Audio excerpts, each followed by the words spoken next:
Hello and welcome to CarStar's first ever actual YouTube video. Today we will be showing you how to change a faulty window regulator on a Peugeot 508. Before we get started, here is some information that you should know. The cost of the window regulator itself is about $220 give or take, plus labour, which is varied based on your mechanic or whoever's doing the fitting of the part, which will be between $50 and $150 depending. Now, how we know if there is a window regulator issue on your car is you would hear, when you use the switch, you would hear the window regulator motor actually working. So when you press the button, it would be making some noise, but the window won't be moving at all. You'll also be hearing some unusual cranking or scraping sounds. This is because of the window regulator wiring, if there's a problem there. If the window is stuck in a certain position up or all the way down or in between, if it's stuck there, if it's not moving, or if it's moving really slowly and you have to press it multiple times and you can feel like it's actually getting stuck.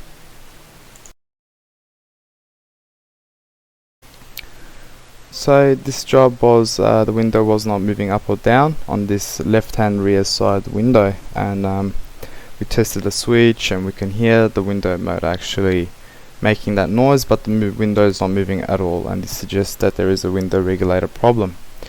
We start off by removing the gloss black piece on the door trim itself with a straight screwdriver. There's no bolts, it's just you put it in between, and then you gently, without breaking anything, remove the gloss black piece.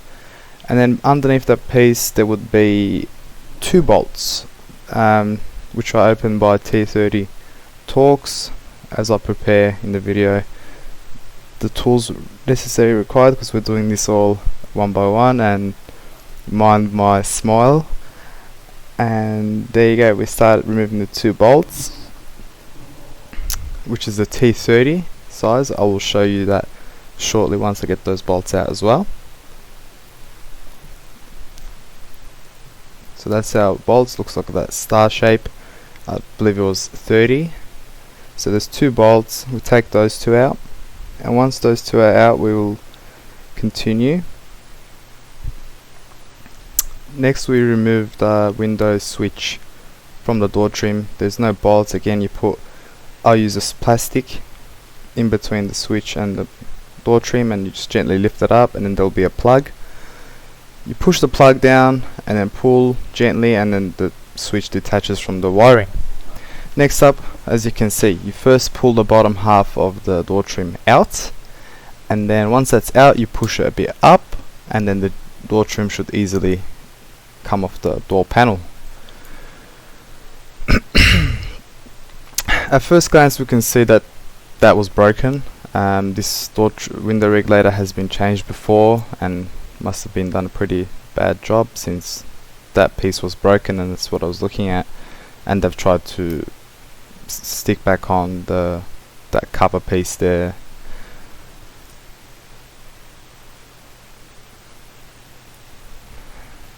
Now you can see the problem with the window regulator. That's what happens, the wire begins to fluff and get out of position, so that's what happens when you hear that noise. We did disconnect our cable, gently lifting that top part of the plug up and pulling it out. And then we have to detach our window from the window regulator itself. There's two bolts there on one either side of the window motor, one there, which I'm doing right now, which was again a T30. Remove that bolt and then remove the bolt on the other side, and then that's when the window becomes detached from the window regulator.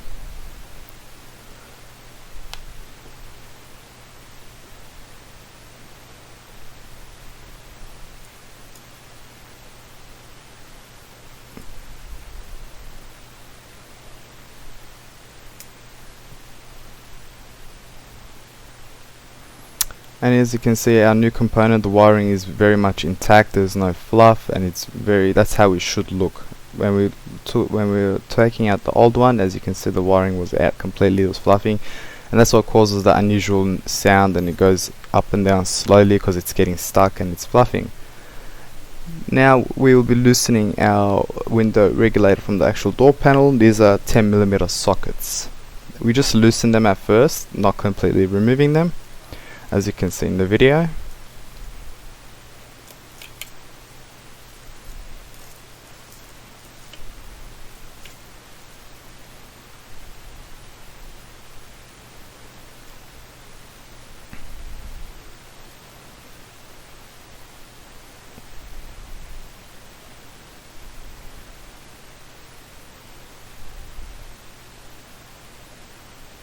There you go, you can see the wiring is completely out of position and it's fluffed up. Now we get a little bit of sticky tape, so we can sticky tape the window to the top of the channel so it doesn't get out of position and it doesn't fall down or break. Just so the sticky tape can hold the window up there and doesn't come in between us and the while we're changing the window regulator.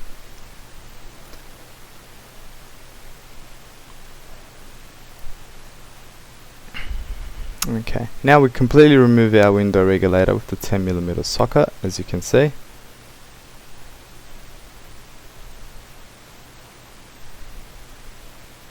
Don't lose your tools and also the bolts and nuts that go with it. Put them in on a side where you can easily find them.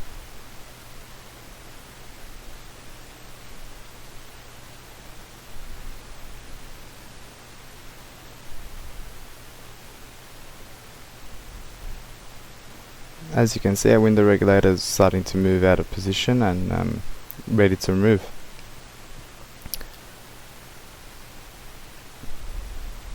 Gently move that out and then put it to a side and then just remove it, and this is where you can see the window regulator. The wiring is all out. This should be between there. There's a lot of fluff. As you can see, look at that part right there. It's completely gone, and that's the reason why the window doesn't move up or down. The motor might still work, but because the wiring is out of position or starting to fluff, it would slow down or get stuck or wouldn't move after a certain point. Now we're installing our new window regulator. The same way you took out your old one, you put this one in, the same style. We will put it on there into the required area and then put it on our 10mm socket bolts nuts again so it can hold it into place.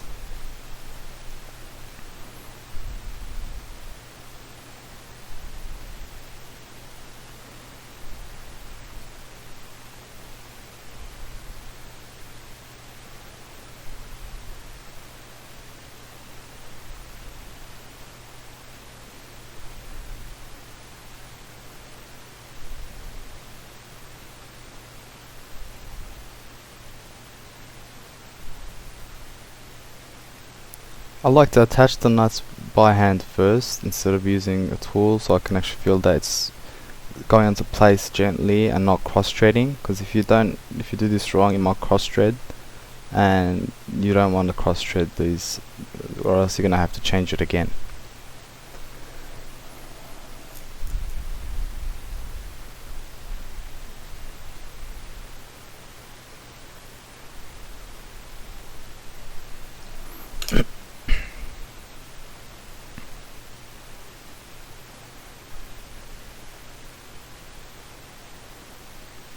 Okay, now this one was slightly different than the other one. The part which connects the window to the window regulator was behind the motor, so we had to move that slightly down by connecting the plug again and then just pushing it down so it can get into position so we can put the bolts back on. As you can see, now we can see the areas where the bolts connect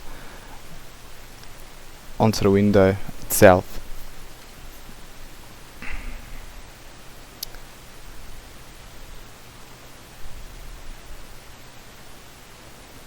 Now we can tighten our window regulator completely. Once you feel that it's stuck there, just maybe a quarter turn and it should be good enough. You don't want to really push it, just in case it breaks off or doesn't cross threads. Now we're going to connect our window back to the window regulator. We remove our sticking tape that was holding it up top.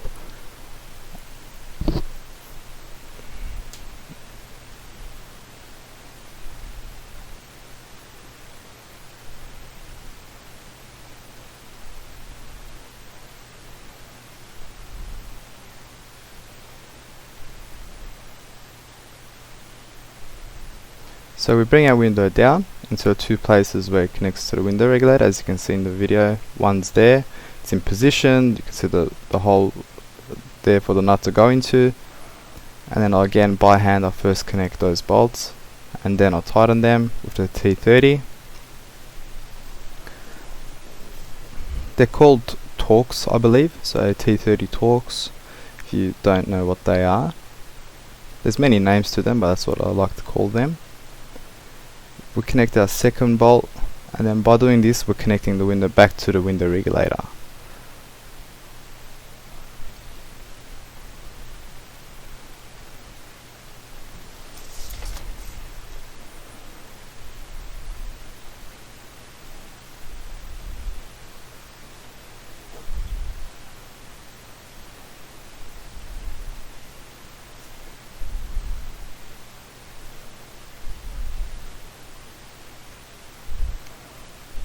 Make sure everything is tight by double checking, just in case you've missed one.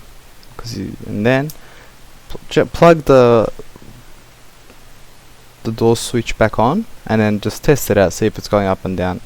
As you can see, it's moving up and down quite freely, not getting stuck in any position. And then I'll show you the other side as well, the side that hasn't been faulty. It's been working fine. So it comes down that much, goes back up, which is the exact same as the one we've changed. So now that we know that it works, disconnect our switch again.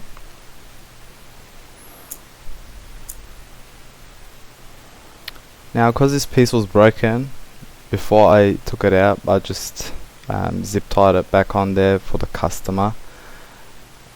But yeah, a lot of the time when you're doing these things, if you say to the customer it's broken, and whatnot, so I don't even tell them, I just do a quick fix to it just so you can hold into place and not move as much as before.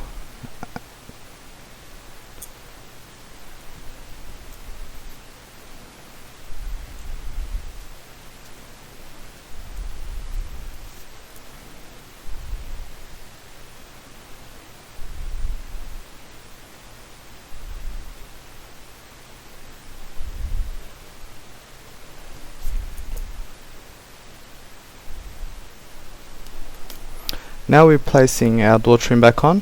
First you slide in the top part. If you want, you grab the plug for the switch and get it out of that whole part there, so you don't have to look for it, and hold on to that while you're putting it. First put the top part of the slider in the top part of the door trim, and then once that's in position you can push in the bottom part of the door trim. As you can see, it should be all flush to the rest of the door panel, and there should be no gaps or whatnot.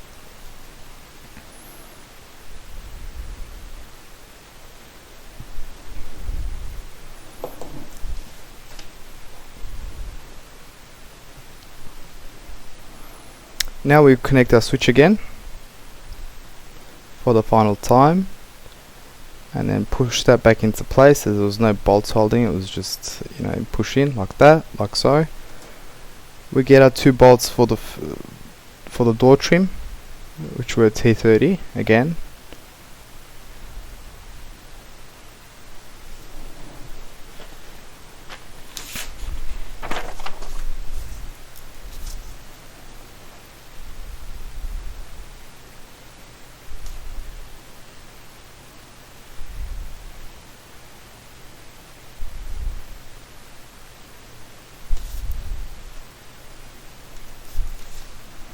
That's the first one, and then we put in the second one. Because you can't put it in by hand, it's very deep inside, so that's why you have to use your tool. I like to use a magnet that holds onto it, just like that one, to get into position. And there you go, it's held on, and then we tighten it with our T30 screwdriver.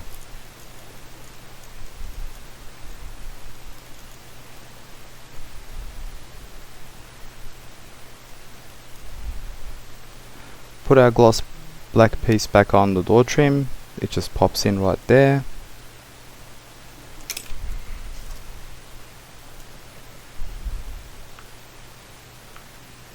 And then yeah, test the door window regulator again. As you see, it goes up, goes down smoothly.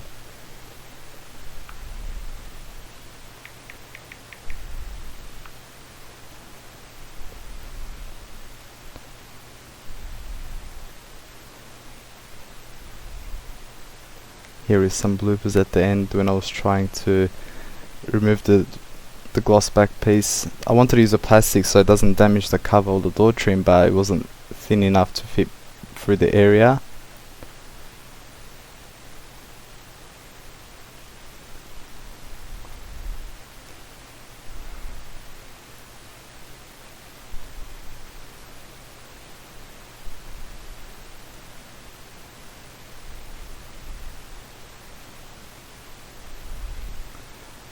And then I ended up using a metal very thin piece to get in between the cover and the door trim to remove that. And that's me, your host, Tio.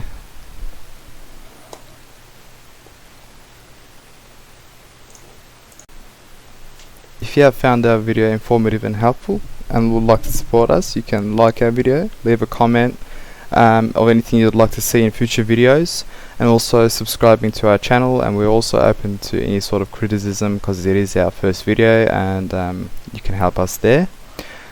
Disclaimer: this video is in regards to this particular job, and the quoted prices of the part and the labor cost was in regards to this job, and it might change from part seller to mechanic, etc. And that is all for today. Hope you have enjoyed our video. See you in our upcoming videos. Thank you.